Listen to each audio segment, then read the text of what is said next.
는 참으로 극심한 상황 속에 처해 있는 것을 우리가 보고 있습니다. 내가 수척하였다 그랬습니다. 특별히 내 영혼이 떨리고 또 내 뼈가 흔들린다, 떨린다 그런 이야기를 하고 있습니다. 그 고통의 순간이 어떤 때인지 우리는 여기 정확히 알 수는 없지만 어쩌면 압살롬의 난으로 피신 가서 또 고통을 당하는 그런 모습일 수도 있습니다. 가장 수치스럽고 치욕스러운 순간으로 이렇게 생각이 듭니다. 얼마나 마음이 힘들면 수척해질까요? 뼈가 떨린다고 말할까요? 얼마나 고통스러우면 내 영혼이 떨린다고까지 말할까요? 네. 여러분, 오늘날에 보면 공황장애라고 하는 그런 질병이 있습니다. 이 질병에 시달리는 자들이 의외로 많은 것을 봅니다. 갑작스런 발작 현상이 일어나고 심장마비를 가져와서 위험스러운 상황이 되기도 합니다. 특별히 이제 인기를 먹고 사는 연예인들이 또 공황장애에 많이 걸리는 경우를 봅니다. 자기의 인기 관리에 위기가 온다든지 심한 악플에 시달리는 때 우울증으로 들어가게 되고 또 아니면 급기야 자살하는 경우도 많이 이렇게 봅니다. 여러분, 우리 인간들이 이렇게 두려운 때가 있죠.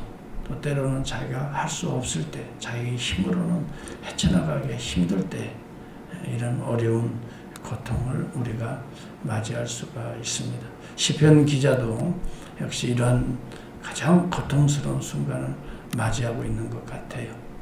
여러분, 이러한 때에 우리는 어떻게 이 위기를 이겨내야 될까? 이것이 우리에게 대단한 중요한 과제인 것입니다. 많은 사람들이 누구나 피할 수 없이 이런 어려움에 직면할 때가 오는 것입니다. 누군들 이 고통을 좋아해서 맞이하는 사람이 어디 있겠어요? 누군들 이런 참 심각한 상황을 좋아하는 사람이 어디 있겠어요? 그렇지만 우리 인간이 살다 보면 원하든 원치 않든 때때로 이러한 상황을 우리는 맞이하게 되는 거예요. 상상할 수 없는 생각조차 하기 싫은 일들이 때때로 우리 인생 가운데 맞이하게 돼요. 여러분, 이 사실을 우리가 잊지 말아야 된다는 거예요. 첫째는. 아니, 왜 나에게 갑자기 이러한 일이 이렇게 당황할 수가 있어요? 그렇지 않습니다. 성경에도 보면 신앙이 좋았던, 믿음이 좋았던 분들에게도 어김없이, 아니 우리 주님에게도 어김없이 이러한 시험들은 딱 좋았다는 거죠. 그러면 뭐 두말할 것도 없죠. 우리는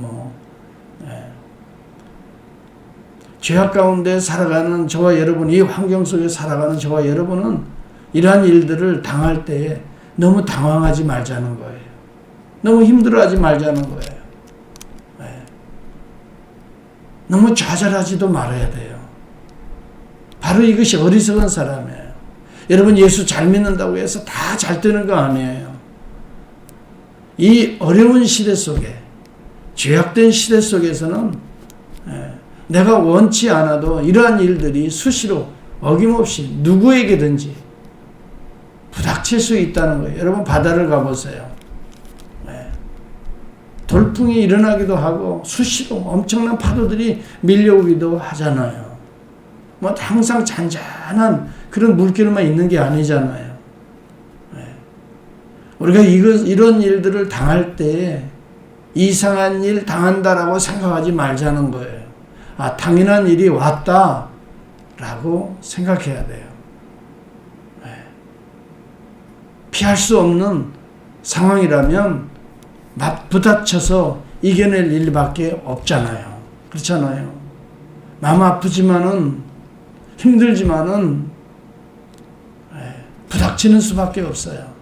그런데 여러분, 두 번째 생각해야 될 건 부닥칠 때 내 힘으로는 불가능하다는 거예요. 내 능력 가지고서는 또 내 이런 여린 마음으로는 감당하기 어렵다는 거예요. 그래서 주님을 향하는 거예요. 왜 우리가 시편 기자들이 이 어려운 때에 주님을 향하여 부르짖고 있나요? 예. 이것은 인간이 감당하기 어렵기 때문에 그런 거예요. 여러분, 오늘 여기 본문에 보면 여호와여라고 주의 이름을 부르고 이 어려운 시기에 자기 자신을 그대로 고백합니다. 내가 수척했습니다. 내게 은혜를 베푸소서. 은혜라고 하는 것은 뭡니까? 나에게서 나오는 게 아니잖아요. 은혜는 선물이거든요. 외부에서 주시는 거예요. 여러분, 여호와여 한다면 하나님의 능력이 필요합니다. 이 말입니다. 이것이 은혜입니다. 내게 은혜를 베푸소서. 하나님 나를 도와주소서. 나의 뼈가 지금 떨리는 상황입니다. 얼마나 솔직합니까? 우리는 이런 상황인데도 숨기거나 아니면 스스로 이 문제를 풀어보려고 아니 누가 이거 다른 사람이 이거 알면 어떡할까 하고 그냥 뭐 아무렇지도 않은 것처럼 물론 사람에게는 그럴 수 있겠지만 하나님 앞에는 정직하게 서는 것이 필요합니다. 하나님 내 뼈가 떨립니다. 하나님 나는 은혜가 필요합니다. 나는 주님의 힘이 필요합니다. 이러면서 자기 자신을 살피는 거예요. 그런데 이 시편 기자는 주의 분노로 나를 책망하지 마시며 주의 진노로 나를 징계하지 마옵소서. 자기의 죄악의 문제로 말미암아 이런 일들이 발생했다고 인식하는 겁니다. 우리가 욥기를 통해서 우리가 살펴본 내용 중에 하나, 어떤 어려움을 당할 때, 고난과 환난을 당할 때, 생각지 않은 일을 당할 때 다른 사람에게는 무슨 죄악의 결과라고 정죄하거나 판단하지 말며, 이것이 첫 번째 교훈이잖아요. 다른 사람이 그 당할 때에는, 어려움을 직면할 때에는 절대 무슨 죄악 때문에 무슨 당신이 행한 결과가 내가 그럴 줄 알아서 이런 마음은 하나님 앞에 범죄하는 거고 책망받는 거예요. 그러나 우리 자신에게 대해서는 의롭다 생각하지 말고 우리 자신이 하나님 앞에 혹시 내가 범죄한 일이 없었나 하고 자신을 잘 살피면 이것이 은혜가 된다. 여러분, 욥기를 통해서 욥이 책망받는 것도 그거예요. 내가 의롭게 행했는데 하나님 왜 이런 일을 주십니까? 라고 하나님을 향하여 항변했던 거죠. 여러분, 내 자신에게 대해서는요, 어려운 일을 당할 때요, 타인에 대해서는 절대 정죄하거나 뭐 그럴 줄 판단하거나, 이것은 금물입니다. 이것은 정말 우리가 조심해야 될 문제입니다. 이것은 하나님 앞에 부끄러운 일입니다. 그 사람 문제가 아니라 내 문제입니다. 하나님 나를 책망하는 순간입니다. 그러나 나에 대해서는 하나님 혹시 내 죄로 말미암아 하나님이 분노하시는 것입니까? 하나님이 책망하시는 것입니까? 하나님이 진노하시는 것입니까? 하고 자기 자신을 살피면서 하나님 앞에 이것을 씻는 것입니다. 이것이 우리에게 필요하다는 것입니다. 고난의 당사자는 겸손해야 됩니다. 그러나 고난을 당한 이웃들을 보는 자들에게는 긍휼을 베풀어야 합니다. 긍휼히 여기는 마음이 있어야 하는 것입니다. 그러면서 그는 말합니다. 나의 영혼을 건지시며 4절에 보면 여호와여 돌아와. 그래서 혹시 하나님, 내가 하나님 앞에 부끄러운 일을 행하여 하나님이 나에게 등을 돌리셨다면 다시 좀 돌이키셔서 나의 영혼을 붙들어 주소서, 나의 영혼을 만져주소서, 주의 사랑으로 나를 구원하소서. 이 4절에 이렇게 말합니다. 내가 사망의 길을 갈까 두렵습니다. 내가 사망으로 간다면 주님을 어찌 기억하겠습니까? 내가 지옥에 들어간다면 어찌 지옥에서 주님을 감사하며 찬양할 수 있습니까? 주님, 나를 그렇게 멸망의 구렁텅이에 빠지지 말게 버려두지 마시고 나의 영혼을 만지시고 건져 주옵소서. 여러분, 첫 번째 간구는 영혼을 만져달라고, 건져달라고, 주의 사랑으로 구원해달라고 간구하는 것입니다. 그렇습니다. 우리에게 중요한 건 우리의 영혼입니다. 우리의 영혼이 흔들려서는 안 됩니다. 우리에게 중요한 것은 주의 사랑의 끈을 놓지 않는 일입니다. 주님의 사랑이 절대적으로 우리에게는 필요합니다. 여러분, 어려운 일을 만날 때 주님 버리지 마시고 사랑을 끊어지지 않게 해주십시오. 이것이 정말 필요합니다. 물론 주님의 사랑은 우리가 조금 부끄러운 일을 했다고 해서 여러분 주님의 사랑이 끊어지지는 않습니다. 그렇지만 우리의 입장에서는 이렇게 고백할 때 우리의 사랑이 주님을 향하고 있다는 것입니다. 우리의 사랑이 식어지지 않고 있다는 것입니다. 주님의 사랑을 사모한다는 것은 나도 주를 사랑하고 있다는 증거입니다. 여러분, 오늘 우리에게 이런 기도가 필요합니다. 나의 영혼을 흔들리지 않게 만져주소서. 내가 어떠한 환경과 어려움 속에서도 내 영혼이 흔들리지 않기를 원합니다. 주님의 사랑이 절대적으로 필요합니다. 주님의 끊어지지 않는 주의 사랑에서 환난이나 핍박이나 곤고나 할지라도 주의 사랑에서 끊을 자가 없다라고 로마서 8장은 분명하게 우리에게 선언했기 때문에 저는 이 사실을 믿고 주님의 사랑을 간구하고 있는 것입니다. 믿는 자만이 믿음의 신앙 고백과 간구와 탄식을 주님 앞에 할 수 있잖아요.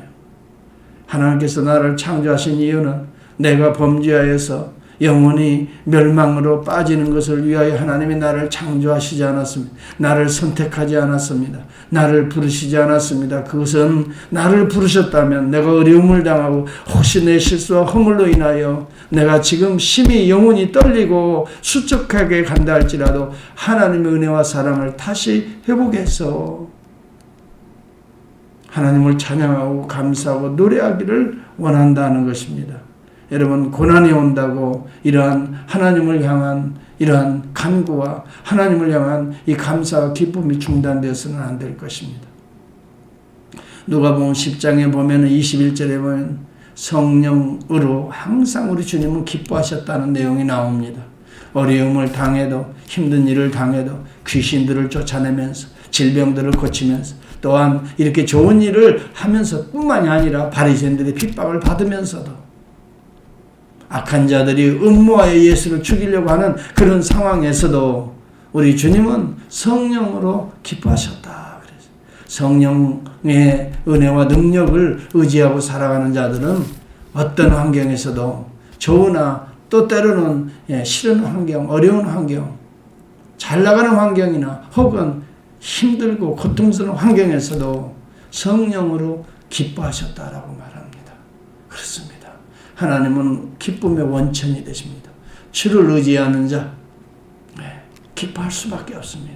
내 힘으로 살려고 하는 자 절망할 수밖에 없습니다. 내 뜻대로 안 된다고 힘들 수밖에 없습니다. 그러나 주님을 의지하는 자, 끝까지 주의 사랑을 신뢰하는 자, 여러분 어려운 가운데도 기뻐할 수밖에 없습니다. 왜? 주님이 이 과정을 이기고 더 아름다운 모습으로 만들어 주실 거예요. 주님이 나의 더러운 것들을 씻어버리시고 우리 주님이 나의 이런 환경들을 정돈하시고 더 귀한 것으로 하나님이 영광 가운데 만들어 주실 거예요. 그러면서 간구합니다.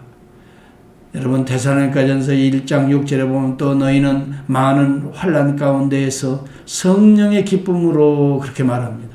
환난 가운데서도 성령의 기쁨으로 말씀을 받아 주를 본받는 자가 되었으니 이렇게 말합니다.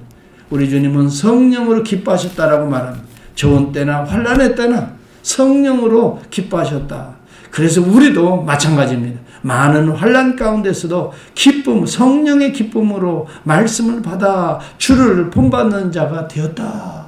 얼마나 멋있는 표현입니까? 종교개혁자 칼빈도 그런 이야기합니다. 예수 그리스도야말로 환난을 당하는 성도들이 어떠한 상황 속에서도 기뻐할 수 있는 근거가 된다라고 말을 했습니다. 예수 그리스도야말로 그를 바라볼 때 성령의 기쁨으로 노래할 때 감사할 때 죽음 앞에서도 아버지여 내 기도를 들으신 것을 감사나이다. 나사렛 죽음 앞에서도 감사의 기도를 올려드리는 주를 본받을 수 있다는 것입니다. 그러므로 오늘 이 죽음의 문턱 앞에 썩어 냄새나는 인간의 존재 앞에서도 우리는 여호와를 향하여 우리 주님을 향하여 무덤 문을 여시는 우리 주님을 향하여 성령으로 기뻐할 수 있다. 우리 주님이 바로 그런 모범이다라고 보여주고 있다라고 칼빈은 말하고 있습니다. 그러면서 자기 자신에게 선포합니다. 8절과 10절입니다. 악을 행하는 너희는 다 나를 떠나라 이렇게 말합니다. 외부적인 적을 향하여 말할 수 있지만 그러나 내부적으로도 말하고 있는 것입니다. 내 속에 악을 즐거워하는 너는 나를 떠나라 이렇게 선포하고 있는 것입니다. 여러분 주님을 향하는 자가 악과 즐기면서 주님을 향하는 그런 이중적인 행태를 보이는 자는 없는 것입니다. 이것은 정직하지 못한 것입니다. 주님을 향하는 자는 반드시 악을 향하여 내 안에 더러운 죄악을 향하여 선포하는 것입니다. 타락한 아무개야 너는 나를 떠나라. 나를 괴롭히는 아무개야 너는 나를 떠나라. 나의 경건을 해치고 나의 담대한 믿음을 해치는 타락한 아무개여 나를 떠나라. 하나님께서 오늘 내 기도를 들으셨도다. 여호와께서 내 울음소리를 들으셨도다. 내 기도를 받으실 것이라. 여러분 믿음으로 기도하는 자는 기도의 응답을 받고 살아가는 자입니다. 지금 기도하지만 아직 이루어지지 않은 것 같지만 믿음의 기도는 이미 받은 것을 지금 감사하는 자입니다. 믿음의 기도가 아니기 때문에 확실히 믿지 못하기 때문에 기도하고도 불안해하는 것이 아닐까요? 여러분 어떻게 생각하세요? 믿음의 기도가 의인의 간구가 병을 구원하고 주께서 저를 일으키신다. 혹시 죄를 범하였을지라도 사심을 얻으리라. 야고보서 5장 13, 15절에 말은 너희 중에 고난을 당하는 자가 있느냐? 저는 기도할지요. 그랬습니다. 믿음의 기도는 병든 자를 구원하리니 주께서 저를 일으키시리라. 혹시 죄를 범하였을지라도 사심을 얻으리라. 여러분 이 믿음을 가지고 기도하라는 말이에요. 그리고 우리 안팎의 이런 죄악된 모습들을 향하여 선포하시기 바랍니다. 떠나라. 확신을 가지고 너는 나를 떠나라 그랬어요. 악을 행하는 너희는 나를 떠나라. 오늘 내 생각으로 범죄하는 게 있다면 이것을 선포하시오. 내 마음의 평안을 거룩함을 다시 회복할 수 있기를 바랍니다. 우리 주님의 이름으로 오늘 우리 안팎의 모든 대적들을 물리칠 수 있기를 바랍니다. 환난에 두려움이 오는 두려움조차도 여러분 물리칠 수 있기를 바라요. 그때 성령으로 기뻐함이 회복될 것입니다. 여러분 기뻐할 수 없다는 것은 여전히 불안한 마음 속에 갇혀 있다는 것을 의미하는 것 아닐까요? 믿음은 혹 없는 건 아닐까요? 확실히 믿지 않기 때문에 주님의 사랑이 끊을 수 없고 하나님을 사랑하는 자 곧 그 뜻대로 부르심을 입은 자들에게는 모든 것이 합력하여 선을 이루리라고 하는 이 말씀을 확실히 믿지 못하기 때문에 여전히 믿음이 있다고 하면서 불안하는 건 아닐까요? 생각해 보면서 확실히 믿읍시다. 그렇기 때문에 나는 그것으로부터 현재 어려운 환난으로부터 이겨낼 수가 있는 것입니다. 좌절으로부터 다시 털털 털고 일어설 수가 있게 된다는 말씀이 되겠습니다. 여러분 믿음은 바로 이런 어려운 때일수록 빛나는 법입니다. 그렇지 않습니까? 어둠이 깊을수록 작은 불안함도 더 빛나는 게 아닐까요? 어려운 때일수록 여러분의 믿음이 더 빛날 수 있기를 바랍니다. 우리의 기도가 어려운 때일수록 더 소중한 기도가 될 수 있기를 바랍니다. 참으로 우리가 힘들다고 낙심하지 마시고요. 코비드-19 이 어려운 시대가 계속 온다고 여러분 불안에 떨지도 말고요. 하나님이 우리를 구원하는 때가 있어요. 하나님이 우리를 회복시키는 그 때가 있어요. 다시 털고 일어나시기를 바랍니다. 앉은 자리에서 일어나시고 나태한 상태에서 일어나시고 잠자는 상태에서 깨어나라고 하나님께서 지금도 아직까지도 이러한 상황을 우리에게 주시는 줄 어떻게 합니까? 지금은 우리가 한 마음이 되어서 우리 교회도 마찬가지입니다. 우리 모두가 하나가 되어서 이제는 이 상황을 잘 알고 있잖아요. 주의할 건 주의하면서도 깨어서 합심하여서 더 기도하고 더 예배드리고 이겨내야 됩니다.